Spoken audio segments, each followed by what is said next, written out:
Taylor Hoth. And I'm Quentin Brandt. Quentin's filling in for Donnie today, so let's go ahead and jump into headlines, shall we? All right, yep. So the first one, last week Kevin Durant got injured, and the Warriors are kind of struggling now. I don't know if it's they depended on Durant too much, or if it's kind of that thing that you see super teams go through where they are really, really, really good for a really long time, and then something happens, and then they don't know what to do. Because when they got this super team, they traded away their big men and their bench. Yep. So they're calling it a left knee injury for Durant. No clear timetable for return. Now, I have a theory here, and I want to get your thoughts on it. Now that Durant's injured and you kind of see the Warriors are struggling and maybe there's not as much cohesion within that group as you once thought, that they will not finish first in the West. I think that is a very, strong possibility. But I still think, Steph Curry, two-time defending MVP, will come back and, figure it out with Klay Thompson. Because, regardless or not, Golden State's probably the best shooting team right now in the league. I mean, even, with recent troubles, Klay Thompson and Steph Curry, they're going like 3 for 25 behind the arc in games and stuff combined. But, if KD can get back, somewhat soon, I think they can push for the 1 seed, and they will get it because, KD, he's a versatile player. He's big, he's fast, he can shoot from pretty much anywhere he wants to. And, I just think that they will end up still being the 1 seed. And even if they do, now that Durant's injured, and maybe if Curry and Thompson thought about maybe resting sometime throughout the end of the regular season, maybe that's not a possibility anymore. Do you think that comes back to affect them in the playoffs, or are they still young enough where maybe playing every game and then playing every game in the playoffs won't bother them? I think they're still pretty. They can still do it. They're pretty young enough. Just look at last year when they won 73 games or whatever it was, and they still played every game in the playoffs. They had to come back from a 3-1 deficit against Oklahoma City, which, that's not easy to do. And, they just step it up. So I think they're still young enough. They're, this full energy, and they're just sharpshooters. Bringing up Oklahoma City kind of brings us nicely into our next topic. Westbrook's triple-doubles. I mean, this dude's getting triple-doubles like they're going out of style. He currently has 31, I believe, 32, and the record is 41, held by Oscar Robertson, and he set that in the 60s. You got to think he's going to break that record without a doubt, because if you think about it, and if you look at it, he's really the only consistent player on that team, and if he breaks this triple-double record, I think that without a doubt cements MVP. You know what? Yeah, I think he's going to break the triple-double. It's going to be by a lot, too, just because of the pace he's on. And he has to do everything for Oklahoma City, especially with KD leaving. He is Oklahoma City. It's just him. It's just Russ now and a bunch of role players, really. So I think he will break it. But I don't know about the MVP, because he's turning the ball over, 10 times or so a game. I mean, you can't be doing that. And, they're still fighting for a playoff spot. So they're not locked in the playoffs.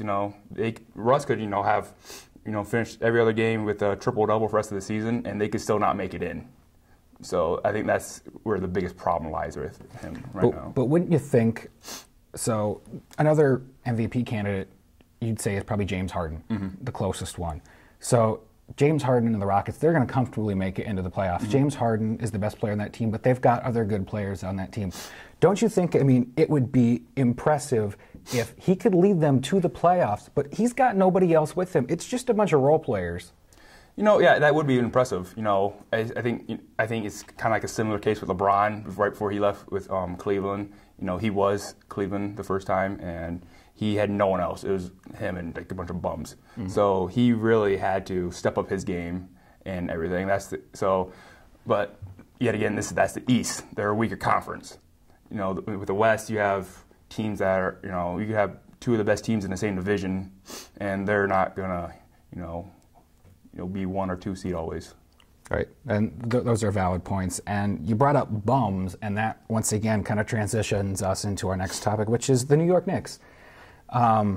So the trade deadline has kind of come and gone, and we see that Carmelo is still on the Knicks, and we've seen the whole fiasco with him and Phil Jackson, and him and the players, and even James Dolan, the owner, has gotten to whatever the Knicks are calling a mess of the season they're having. And my point is Carmelo wanted by any other team? Would you want Melo on your team? I mean, if you're a team that's on the verge of making the playoffs and you're just missing that one piece, would you want Carmelo on your team? It's dependent on how they're going to acquire him. If they're going to get him through a trade, probably not, because of all the cap space he's taken up for this year and then years coming too. I mean, and then but Melo he's still a good player. He can shoot, he can defend and everything, but I don't think really his team chemistry is all that great, because it's kind of like a me first attitude with him, and just mellow this, mellow that. But yeah, I mean, if he went to Toronto or something like that, I think that would really help them, because I think that would be the only really way Toronto can give Cleveland a run in the West and the East for the championship. Right, and I mean you brought up a good point. Teams aren't going to want to give up a ton for Melo, because he's on the wrong side of 30, and it is it's Melo first. I think that Melo realizes that his window is closing to win a title, and to be honest, I don't know if he cares anymore. The way he's playing, it's just like he's playing for, I'm just going to get as many stats as I can. And I've realized that, well, I've won, 2-3 gold medals. That's good enough for me. And that's exactly what he quoted, too. He said, gold medals are more important than NBA championships, which that's just malarkey. It really is. Because name another country that is as dominant in basketball as the United States.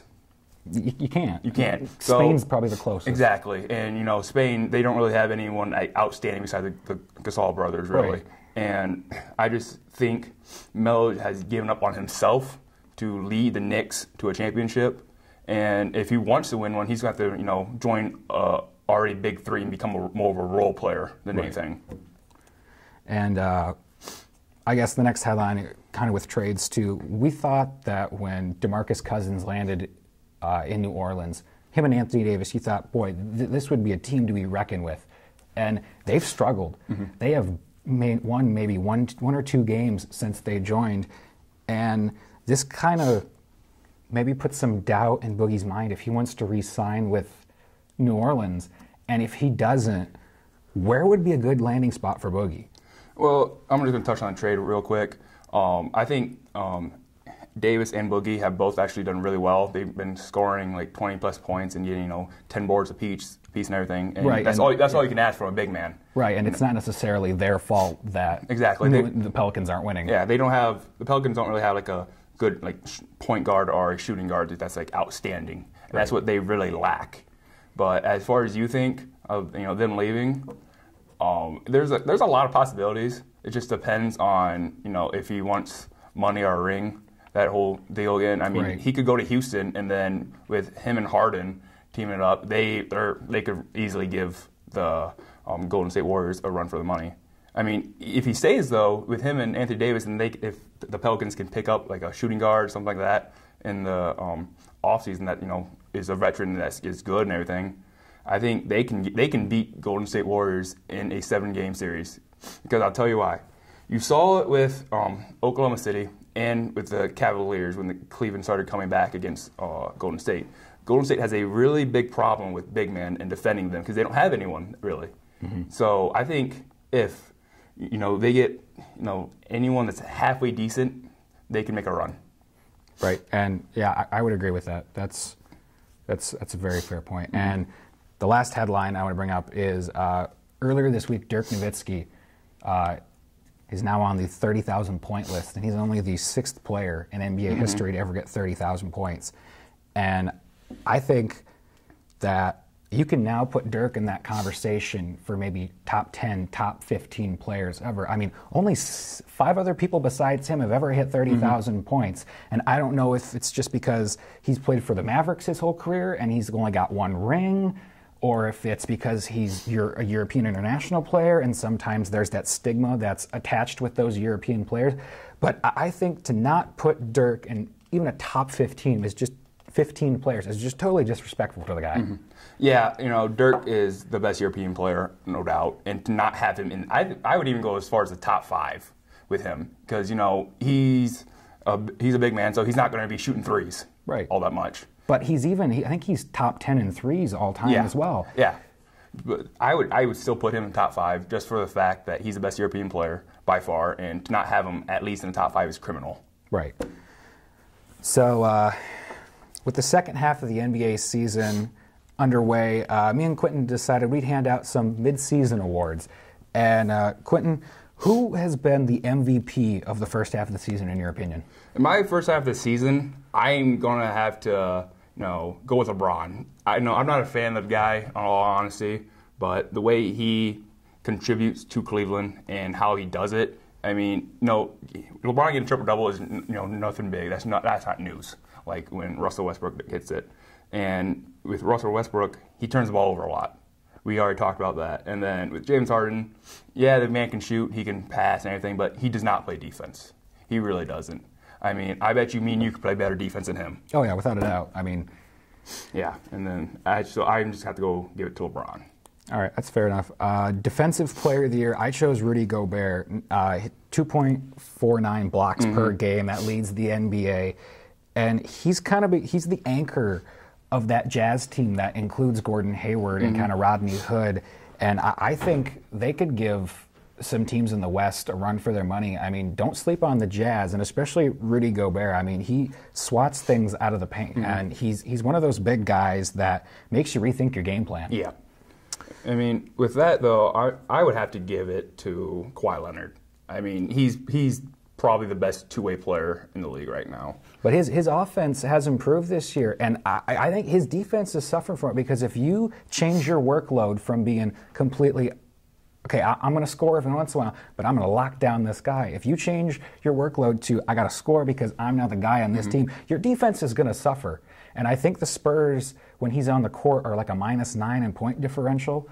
So I know why you're going there, and I think he's second. See, but with that, I mean, before LaMarcus Aldridge got hurt and everything, they didn't have to count on him for defense all the time, because with Aldridge in the paint, he's a big guy. He's going to swat pretty much everything that comes up.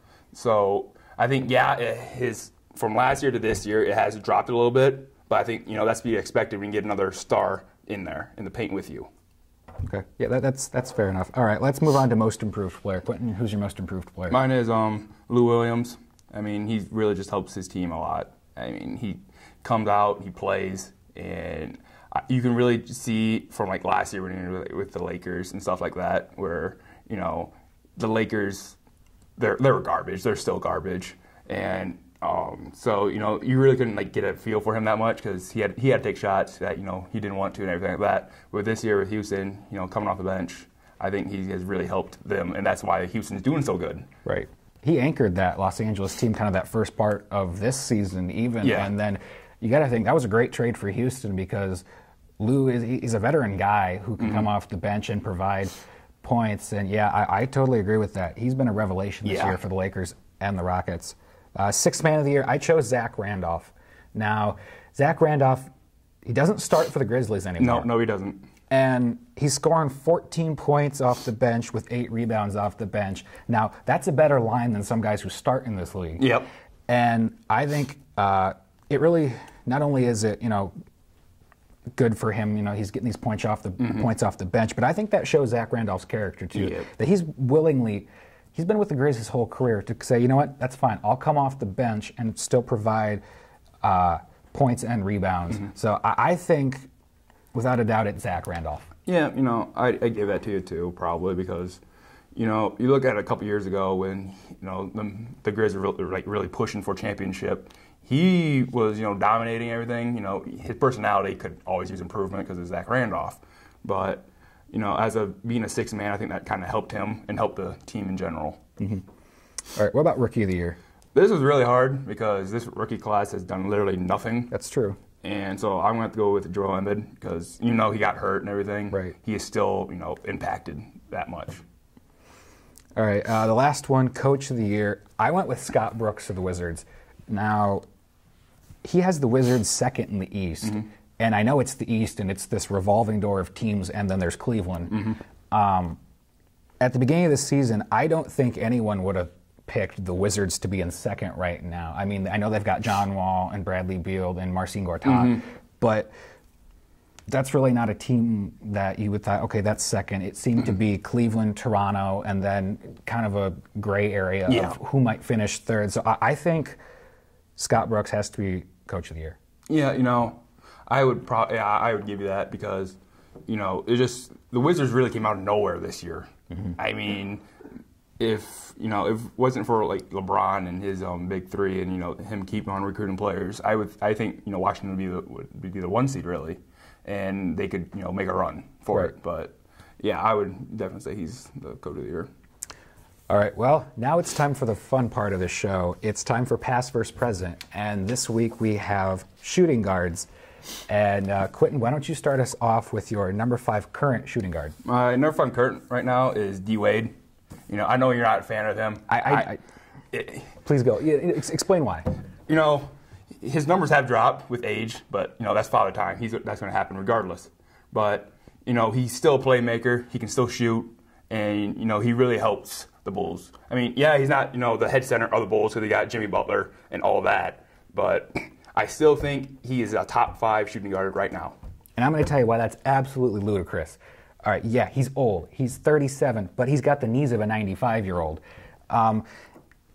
He can score, but do you really want him taking game-winning shots now? I mean, when he was with the Heat, yeah, he was the guy. That was D. Wade's prime. Even when LeBron got there, you even kind of saw this. D. Wade started to take that back seat.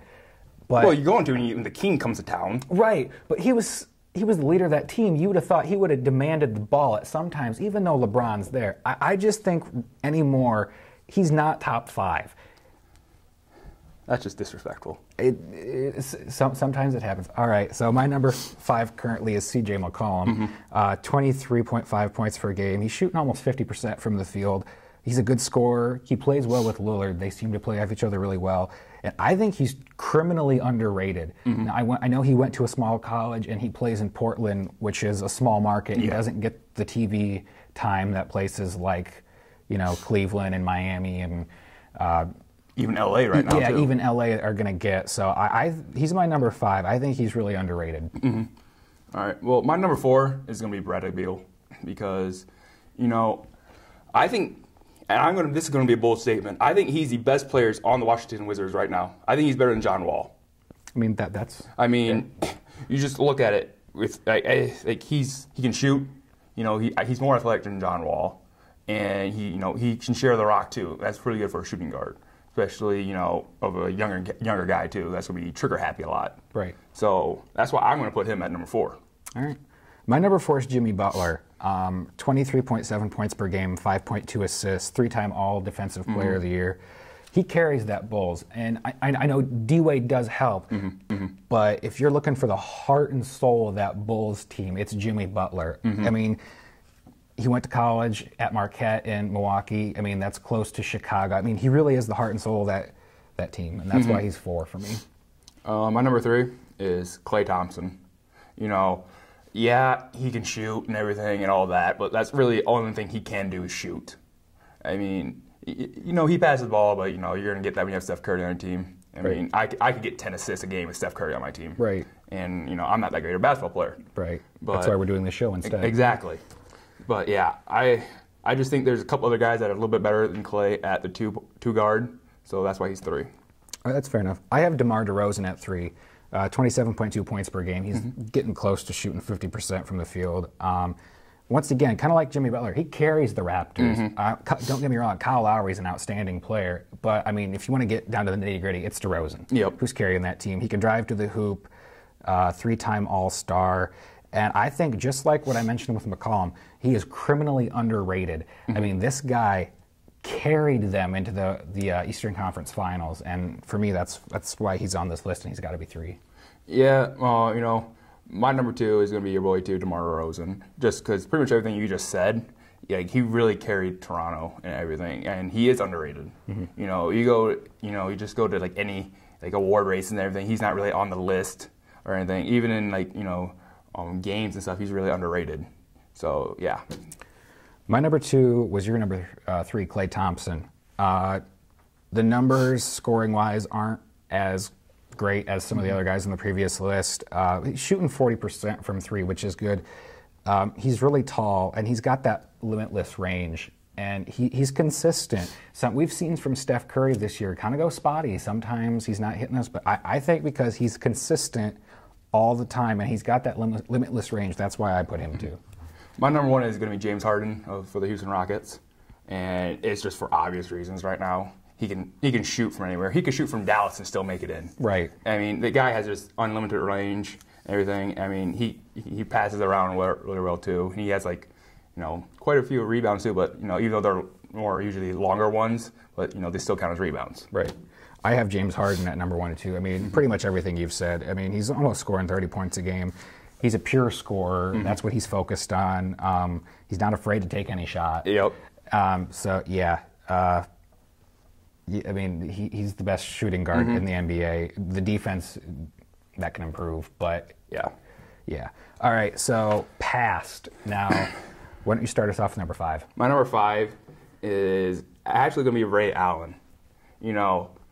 He really helped. I think without him being on the Celtics, they probably wouldn't have won that championship. Right, they needed somebody who could shoot that. He's dead eye from the corner.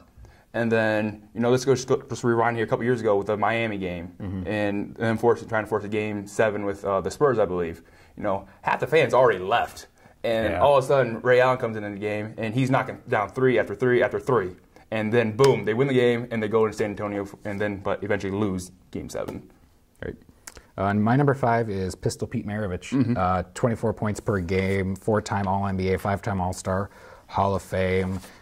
Pretty good accolades, and I think it's obvious he should be on this list. My number 4 is going to be Reggie Miller.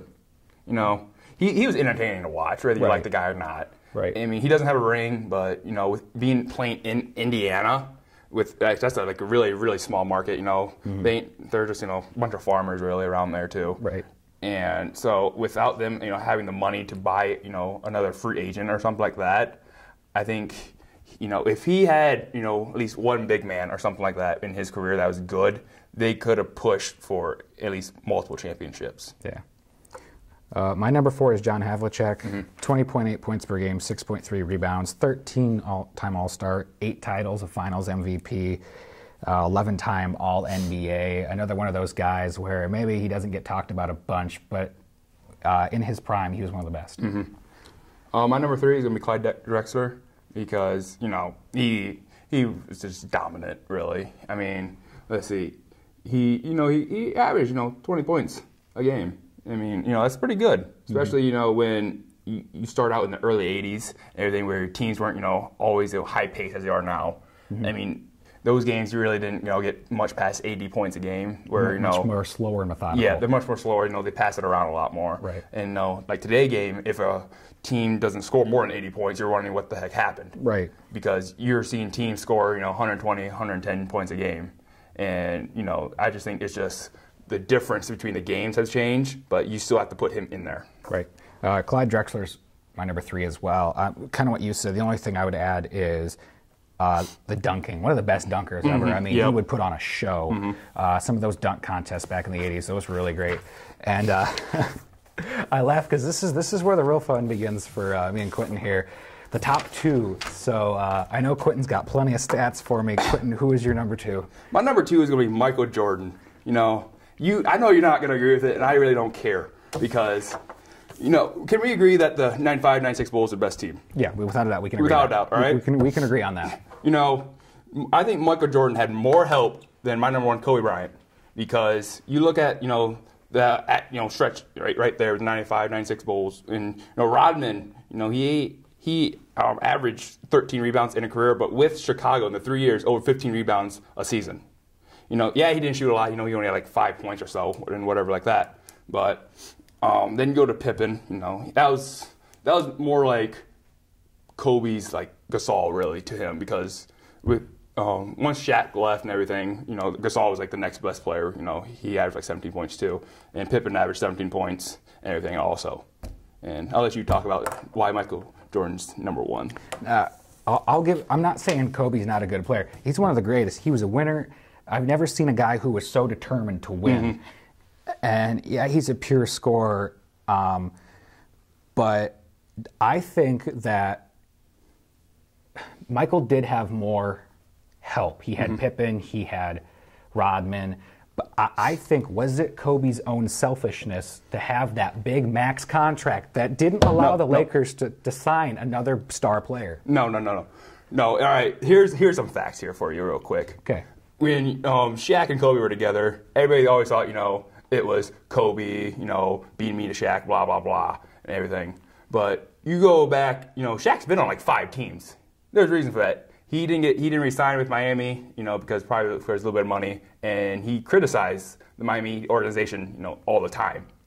Because Shaq, he couldn't shoot a free throw. He airballed most free throws. You know, he's trash outside the paint. He can't shoot a mid-range jumper. So, and then here's where it gets really important. Kobe Bryant was robbed of at least 1 MVP, if not 2. Because there's no reason Steve Nash should have got those 2 MVPs back-to-back years. Kobe had better stats, and, you know, I don't want to hear all the Steve Nash helped revitalize the Phoenix Suns and blah, blah, blah with all that, because, you know, Kobe's still a better player. You know, he had better stats. Right, and I'll give you that. He's better than Steve Nash. Exactly. You know, and I just don't know why the NBA gave him that, you know, award back-to-back years. I mean, you can make a case between Kobe, LeBron, a younger LeBron, and, you know, Tim Duncan, and even Dwayne Wade back in his prime too, that they should have won it instead. So there's no reason. It's criminal to give it to Steve Nash, really. And you know what? You can talk for a minute too. No, I just want to bring up one more point with the Kobe and Michael thing, and it's this. And I know you're going to get riled up about this. Would we know what the measuring stick of greatness was that Kobe probably tried to surpass? Because it had to bug him that, you know, am I better than Michael? Is Michael better than me? Would we know what that measure of greatness was without Michael? I think without that measurement, probably not. I mean, you see it today, too, with LeBron. Everybody's asking, is LeBron better than Jordan? Is LeBron better than Kobe? Blah, blah, blah. I mean, I'm going to quote, you know, Jordan himself, that the only person that can hold his jock is Kobe. That's fair. All right. Well, let's move on from that. We could have an entire hour discussion on this. So it's time for our closing shots. And for my closing shot, my player of the week is Isaiah Thomas. And why I say Isaiah Thomas, the Celtics are on a roll right now. They had big wins against Golden State and Chicago. And Isaiah Thomas, I mean, wow. I mean, what a season he's had. And he's carrying the Celtics right now, and that's why he's my player of the week. You know, I would actually have to go with that too. You know, I'm a Lakers fan, so that's why I'm biased toward Kobe. But you know, with IT, I think, you know, just the way because he's a small guy, so I think it's really incredible to watch him play. Right. And honestly, I think he should be in the discussion too with more MVP talk. Right. Because you know, he's carrying the Celtics right now, and I think you would have to admit that without a doubt. Because and everything, but you know, I wonder, you know, with the Golden State win and everything, they're playing like trash right now. They're a garbage can on fire. But I really think though that if he keeps on playing the way he does, it's going to be hard for them to leave him out of the MVP finalists. And I would agree with that. Well, that's all we have for you this week. Thank you, Quentin, for helping us out. Be sure to follow KPCK TV on all forms of social media. And remember, keep your hands up. And unlike James Harden, play defense, because you never know when you'll see the fast break.